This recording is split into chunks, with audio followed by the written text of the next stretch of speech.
Okay, so in this video, we're going to go over the upper bound error of the Newton-Cotes method.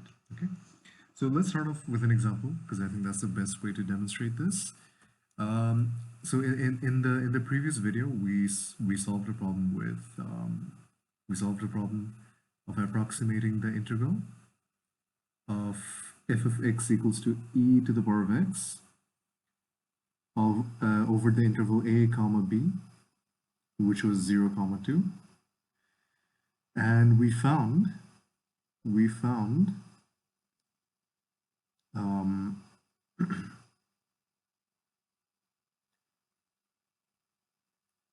the Newton-Cotes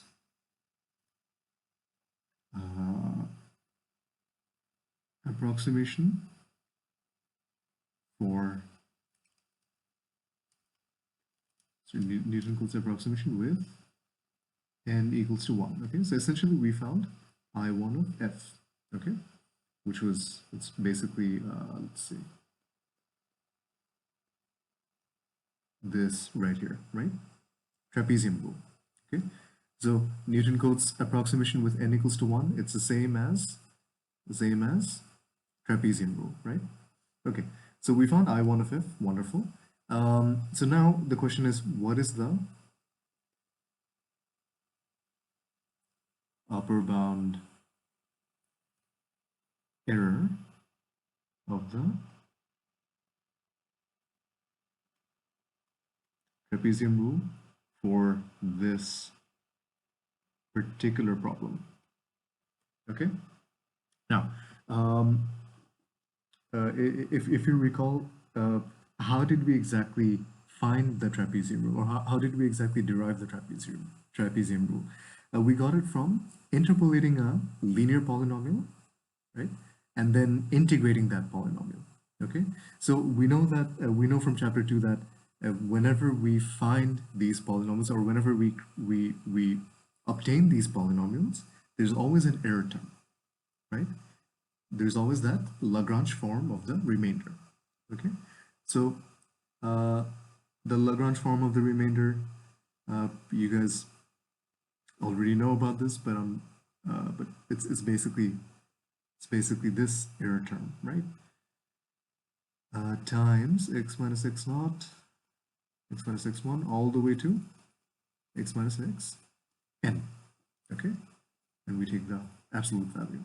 Okay, so we know that this comes with the polynomial. This term comes with the polynomial. And so when we integrate the polynomial, we also have to integrate this this expression, this error term as well. We also have to integrate this error term. Okay, so integrating this means basically representing it like this: over b over a comma b, x minus x naught, all the way to x minus x n dx. Okay, we take the absolute value here as well. Okay, so we need to evaluate this expression. So for our problem,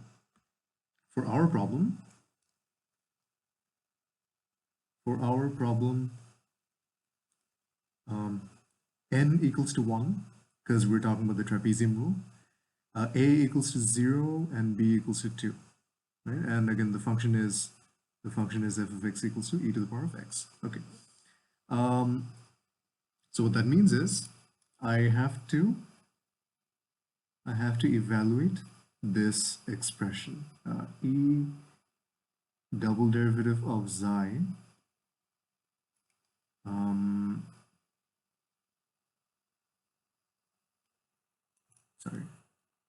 f double derivative of xi divided by 2 factorial, which is 2, times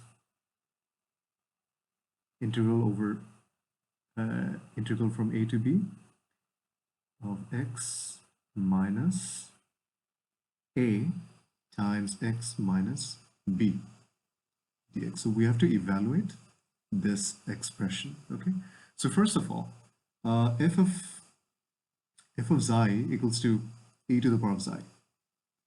F prime of xi equals to e to the power of xi, and f double prime of xi is also equal to e to the power of xi. Okay, so that's half the work done. E to the power of xi divided by 2 factorial times, if you guys just evaluate this term, we basically obtain, we basically find b minus a whole cube divided by 6. Okay, this is what we get. And so evaluating this is fairly easy now, right? And so we just have to find e to the power of xi divided by 12 times b minus a, that's 2 minus 0 to the power of 3. Okay, and if you remember, xi is an element that belongs, as xi is an element of this range, x0 comma x1. So in this case, it's basically, it should be somewhere here, right? It should be between a and b. So in this case, what's the value of xi? So the value of xi should maximize e to the power of xi. Okay, and then and naturally the number should be 2. The value of xi should be 2, because e to the power of 2 is the largest possible result in this range, or in this interval a comma b. Okay, so therefore our result gives us e to the power of 2 times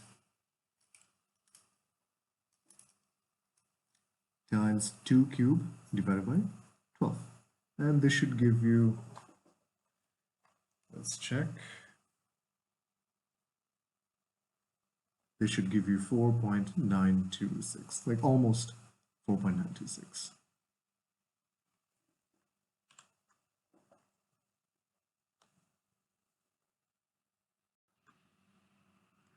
So this value here, this value right here is the upper bound of trapezium rule.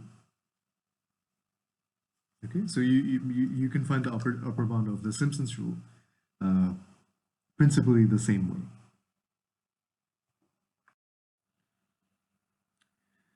Now, the last part of this chapter will be composite Newotn-Cotes. Okay, what this means is, okay, so let's demonstrate this visually. Say I have a function, the good old popular f of x equals to e to the power of x function, and I need to find the interval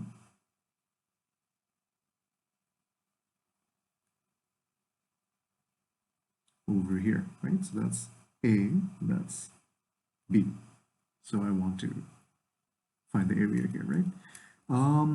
So one thing we can do, so far what we've seen is we can draw a straight line between them, between these 2 points. We could draw, or we could interpolate a polynomial. We can take a few points here and then interpolate a polynomial. This also works very well. There's another thing that we can do, something called the composite Newotn-Cotes method. What this is we segment the interval AB into multiple segments. Okay, so let's say I want to have 3 segments. Okay,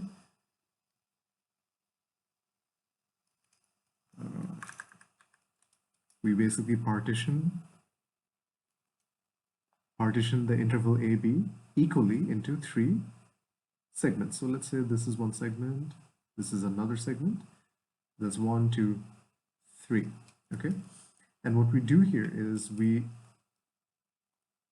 take these points. So let's call this x0, let's call this x1, let's call this x2, and let's call this x3 equals to b. Okay, And what we do is we apply the Newton-Cotes formula independently to each segment.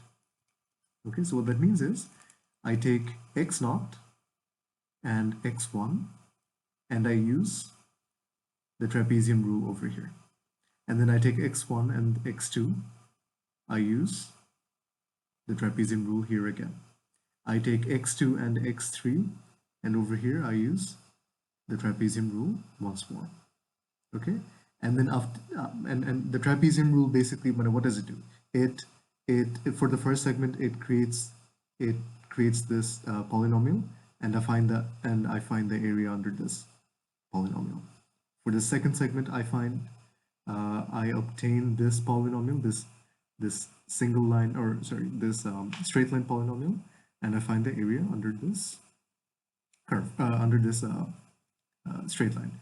For the third segment, again, using x2 and x3, I interpolate this polynomial. Oops, it's a bit too far away. I interpolate this polynomial and I find the area under this polynomial. Okay, so for the first segment, I perform the integration over x0 and x1. For the second segment, I perform integration over x1 and x2. For the third segment, I perform integration over x2 and x3 independently. Okay, and then I simply add all these ones up. I simply add them up together. Okay, so what does it look like in practice? In practice, let's take an example. Let's take an example. The example would be good old f of x equals to e to the power of x. Our interval will be 0, 2. And basically the question is find, or not exactly find, but approximate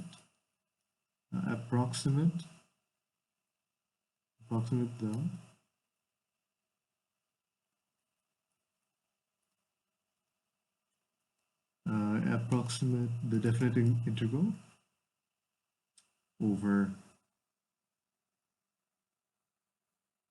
for the function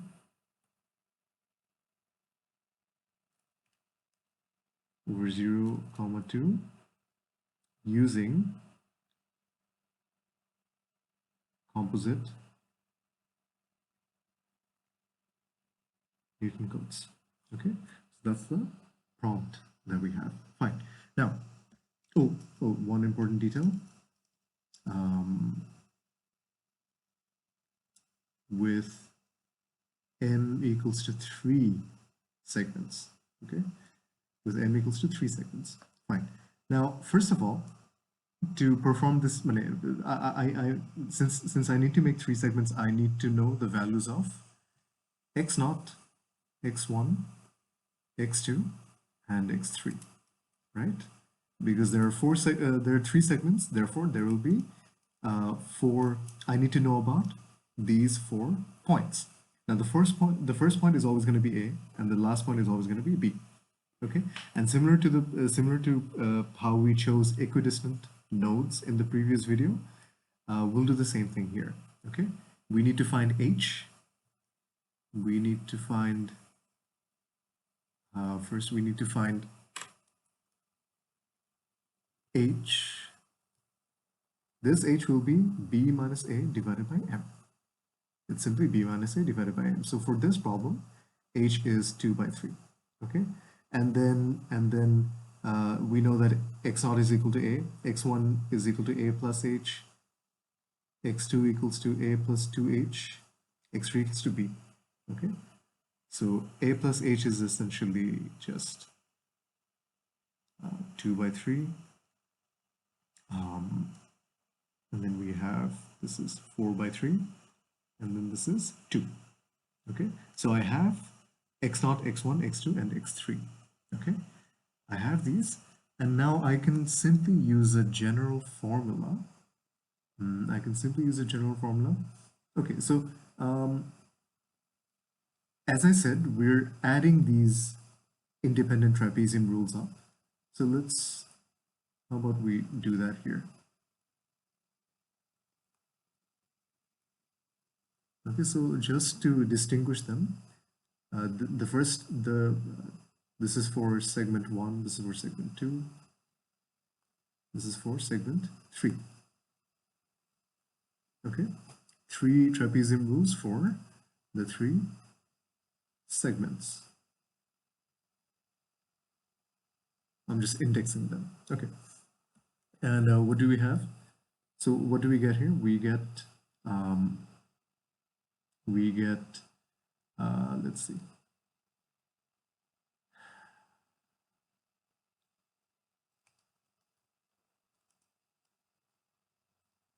X1 minus x0 divided by 2 times f of x0 plus f of x1.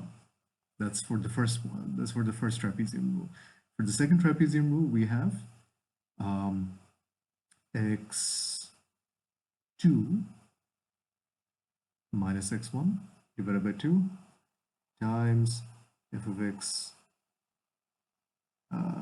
x1 plus f of x2 plus finally f of x3 minus x2 divided by 2 times f of x2 plus f of x3. Okay, so we're applying the trapezium rule to each segment and adding them up. Now if you notice, I can replace this x1 minus x0, x2 minus x1, x3 minus x2, I can replace them with h, right? Because we know that the gap between x0 and x1 is h, this is h, this is h, right? These deltas are h, because that's how we found them in the first place, right? So I can replace them with h. What I end up with is, okay, let's not write the entire thing again. I'm just going to erase this and replace them with h. H, H, H. Okay, and this results in something like this. So let's factor out h by 2. H by 2 times f of x0 plus 2 f of x1 plus 2 f of x2 plus f of x3. And we're done. We just need to find this expression. You just need to find this expression. Okay, we're taking 2 because over here we have h by 2 times f of x1, and again over here we have h by 2 times f of x1, right? So they're being counted twice. Okay, so so back to our problem. Let's just replace the values. So we have, for our problem, we have the value of h was 2 by 3. So that's 2 by 3 divided by 2 times f of 0 plus 2 f of 2 by 3 plus 2 f of 4 by 3 plus f of 2. And whatever the result is over here is your answer. Okay, that's your answer. Okay, so in general, if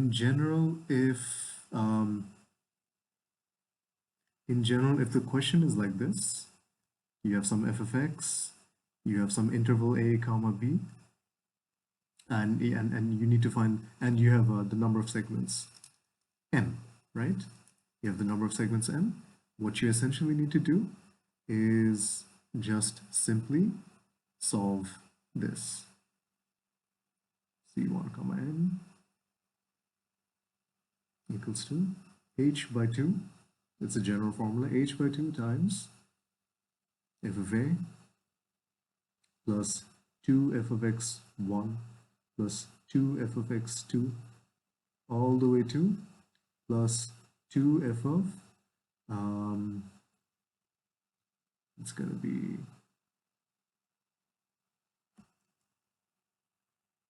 xm minus 1 plus f of x m over here. okay, whatever the number of segment is, you just need to solve this. You just need to find this, find the result of this. You just need to evaluate this, okay? This is C1 comma n of f. What this means is this one is for, it's to denote Newton-Cotes with n equals to 1. Or we can denote the trapezium rule with this. That's what the 1 is for. This n is essentially a number of segments. Okay, and yeah, that's about it.